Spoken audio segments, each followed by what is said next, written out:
صلی اللہ علیہ وسلم سے دریافت کیا، آپ کی شفاعت کا سب سے زیادہ نفع اٹھانے والا قیامت کے دن کون شخص ہوگا؟ حضور صلی اللہ علیہ وسلم نے ارشاد فرمایا کہ مجھے احادیث پر تمہاری حرص دیکھ کر یہی گمان تھا کہ اس بات کو تم سے پہلے کوئی دوسرا شخص نہ پوچھے گا۔ پھر حضور صلی اللہ علیہ وسلم نے سوال پوچھا پھر حضور صلی اللہ علیہ وسلم نے ارشاد فرمایا کہ سب سے زیادہ سعادت مند اور نفع اٹھانے والا میری شفاعت کے ساتھ وہ شخص ہوگا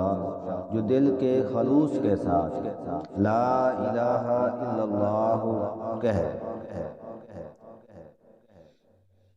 حضرت ابو ہریرہ رضی اللہ تعالیٰ عنہ نے ایک مرتبہ حضور اقدس صلی اللہ علیہ وسلم سے دریافت کیا کہ آپ کی شفاعت کا سب سے زیادہ نفع اٹھانے والا قیامت کے دن کون شخص ہوگا؟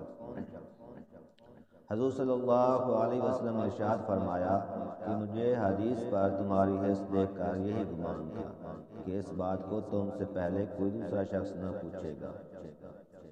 پھر حضور صلی اللہ علیہ وسلم نے سوال کا جواب ارشاد فرمایا کہ سب سے زیادہ سعادت مند اور نفع اٹھانے والا میری شفاعت کے ساتھ وہ شخص ہوگا جو دل کے خلوص کے ساتھ لا الہ الا اللہ کہے۔ میرے پیارے بھائیوں، خلوص کا مطلب یہ ہے اللہ کی محبت، اللہ کی رضا، حضور پاک علیہ السلام کی محبت کے ساتھ لا الہ الا اللہ کے نقش قدم پہ چلنے والا وہی شخص ہوگا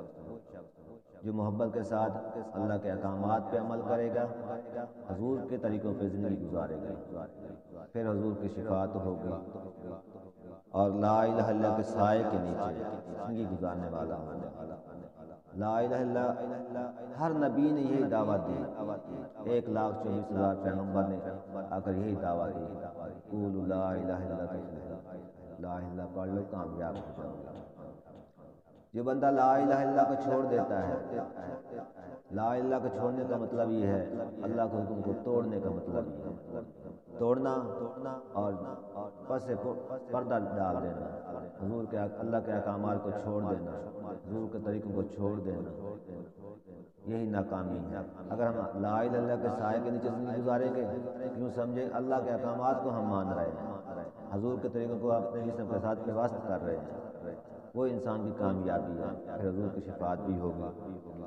سعادت کہتے ہیں کہ آدمی کو خیر کی طرف پہنچانے کے لیے توفیق الہی کی شامل حال ہونے کا، اب اخلاص سے کلمہ طیبہ پڑھنے کا سب سے زیادہ مستحق شفاعت ہونے کے دو مطلب ہو سکتے ہیں۔ ایک تو یہ کہ اس حدیث سے وہ شخص مراد ہے جو اخلاص سے مسلمان ہو اور کوئی نیک عمل باجوز کلمہ طیبہ پڑھنے کے اس کے پاس نہ ہو۔ اس صورت میں ظاہر ہے کہ سب سے زیادہ سعادت اس کو شفاعت ہی حاصل ہو سکتی ہے کہ اپنے پاس تو کوئی عمل نہیں ہے۔ اس کا مطلب موافق یہ حدیث اس حدیث کے قریب ہوگی جن میں ارشاد ہے کہ میری شفاعت میری امت کے کبیرہ گناہ والوں کے لیے ہے، یعنی جس کے کبیرہ گناہ ہوں گے، بہت زیادہ گناہ ہوں گے، زمین سے آسمان تک بھرے پڑے ہیں گناہ، جو سچے دل سے لا الہ الا اللہ پڑھ لیتا ہے اس کے سارے گناہ معاف ہو جاتے ہیں۔ وہ اپنے اعمال کی وجہ سے جہنم میں ڈالے جائیں گے، لیکن کلمہ طیبہ کی برکت سے حضور صلی اللہ علیہ وسلم کی شفاعت ان کو نصیب ہوگی۔ دوسرا مطلب یہ ہے کہ اس کے مصداق وہ لوگ ہیں جو اخلاص سے اس کلمہ کا ورد رکھیں اور نیک اعمال ہیں، ان کے سب سے زیادہ سعادت مند ہونے کا مطلب یہ ہے کہ زیادہ نفع حضور صلی اللہ علیہ وسلم کی شفاعت سے ان کو پہنچے گا۔ شفاعت میرے پیارے بھائیوں، شفاعت اس وقت ہوگی جو ہر عمل، ہر طریقہ حضور پاک علیہ السلام کے طرز عمل پر ہو۔ حضور نے کھانا کھایا، ہاتھ دھوئے، بسم اللہ پڑھی، دائیں ہاتھ سے شروع کیا اور چھوٹے چھوٹے لقمے لیے، پھر آخر میں دعا پڑھی، یہ ہے طریقہ کھانے کا۔ پھر ان کے سارے معاملات جو ہیں حضور پاک علیہ السلام کے طرز عمل پر ہیں، پھر دیکھنا شفاعت ہوگی، دنیا کے اندر بھی شفاعت ہوگی، آخرت کے اندر بھی شفاعت ہوگی۔ اور جو بندہ ہر وقت پریشان رہتا ہے کہ اب کیا ہوگا، یہ ہوگا، وہ ہوگا، غربت آ رہی ہے، پریشانی آ رہی ہے، صرف یہی وجہ ہے کہ ہم اللہ کے احکامات کو توڑ دیتے ہیں، حضور پاک علیہ السلام کے طریقوں کو چھوڑ دیتے ہیں، پھر ہمارے گھروں میں، ہمارے کاروبار میں پریشانی آتی ہے۔ ہم تھوڑے تھوڑے عمل کرتے رہیں گے تو ہم انشاءاللہ ہماری ساری پریشانی دور ہوتی چلی جائیں گی۔ حضور اقدس صلی اللہ علیہ وسلم کی شفاعت اور قیامت کے دن 6 طریقہ سے ہوگی۔ اول میدان حشر کی قید سے خلاصی ہوگی۔ جب میدان حشر لگا ہوگا نا، اس وقت ہمارے آپ کے اور کل کائنات کے نبی حضرت محمد صلی اللہ علیہ وسلم کی شفاعت کی ضرورت ہوگی۔ میدان حشر بہت مشکل دن ہے، ساری مخلوق طرح طرح کے مسائل میں مبتلا پریشان حال یہ کہتی ہوئی ہوگی کہ ہم کو جہنم ہی میں ڈال دیا جائے، مگر ان مسائب سے تو خلاصی ہو۔ اس وقت جلیل القدر انبیاء کی خدمت میں یکے بعد دیگرے حاضری ہوگی، آپ ہی اللہ کے یہاں سفارش فرمائیں، یعنی سارے نبی سب کائنات کے سامنے پیش ہوں گے، یا رسول اللہ آپ بھی ہماری شفاعت فرما دیں۔ مگر کسی کو جرأت نہ ہوگی سفارش فرما سکیں، بالآخر حضور صلی اللہ علیہ وسلم شفاعت فرمائیں گے، اور شفاعت تمام عالم، تمام مخلوق، جن و انس، مسلم کے فرشت کے حق میں ہوگی، اور سب ہی اس سے متفقہ ہوں گے۔ احادیث قیامت میں اس کا مفصل قصہ مذکور ہے۔ دوسری شفاعت بعض کفار کے حق میں تخفیف عذاب کی ہوگی، یعنی کفار کے لیے بھی شفاعت، جو کفار حشر کے میدان میں ہوں گے ان کے لیے بھی شفاعت کی جائے گی، جیسے کہ ابو طالب کے بارے میں صحیح حدیث میں وارد ہوا ہے۔ جیسی شفاعت بعض مومنوں کو جہنم سے نکالنے کے بارے میں ہوگی، مومن بھی ہوں گے لیکن پھر بھی جہنم میں ہوں گے، ان کے لیے بھی سفارش ہوگی جو اس میں داخل ہو چکے ہیں۔ چوتھی شفاعت بعض مومن جو اپنی بدعمالیوں کی وجہ سے جہنم میں داخل ہونے کے مستحق ہو چکے ہوں گے، ان کی جہنم سے معافی اور جہنم میں نہ داخل ہونے کے بارے میں ہوگی۔